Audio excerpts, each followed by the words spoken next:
The Giver Chapter 1, 2. Needless to say, he will be released, the voice had said, followed by silence.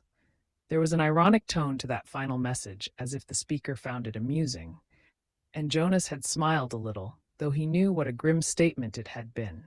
For a contributing citizen to be released from the community was a final decision, a terrible punishment, an overwhelming statement of failure.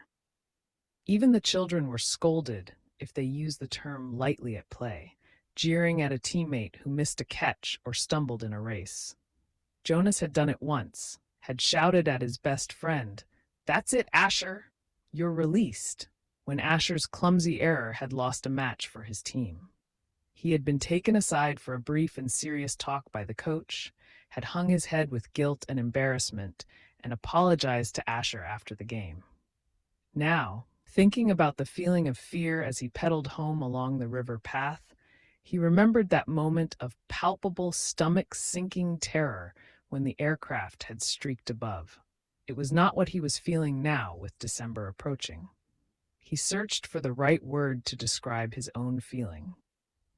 Jonas was careful about language, not like his friend Asher, who talked too fast and mixed things up, scrambling words and phrases until they were barely recognizable and often very funny. Jonas grinned, remembering the morning that Asher had dashed into the classroom, late as usual, arriving breathlessly in the middle of the chanting of the morning anthem. When the class took their seats at the conclusion of the patriotic hymn, Asher remained standing to make his public apology as was required. "I apologize for inconveniencing my learning community." Asher ran through the standard apology phrase rapidly, still catching his breath. The instructor in class waited patiently for his explanation. The students had all been grinning because they had listened to Asher's explanations so many times before. "I left home at the correct time, but when I was riding along near the hatchery, the crew was separating some salmon. I guess I just got distraught watching them. I apologize to my classmates," Asher concluded. He smoothed his rumpled tunic and sat down. "We accept your apology, Asher." The class recited the standard response in unison. Many of the students were biting their lips to keep from laughing. "I accept your apology, Asher," the instructor said. He was smiling.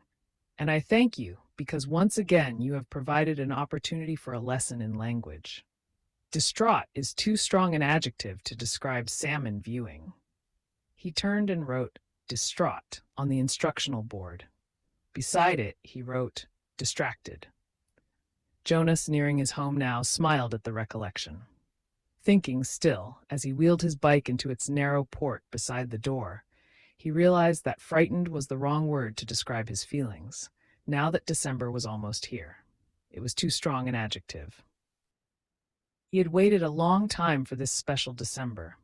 Now that it was almost upon him, he wasn't frightened, but he was eager, he decided. He was eager for it to come. And he was excited, certainly. All of the 11s were excited about the event that would be coming so soon. But there was a little shudder of nervousness when he thought about it, about what might happen.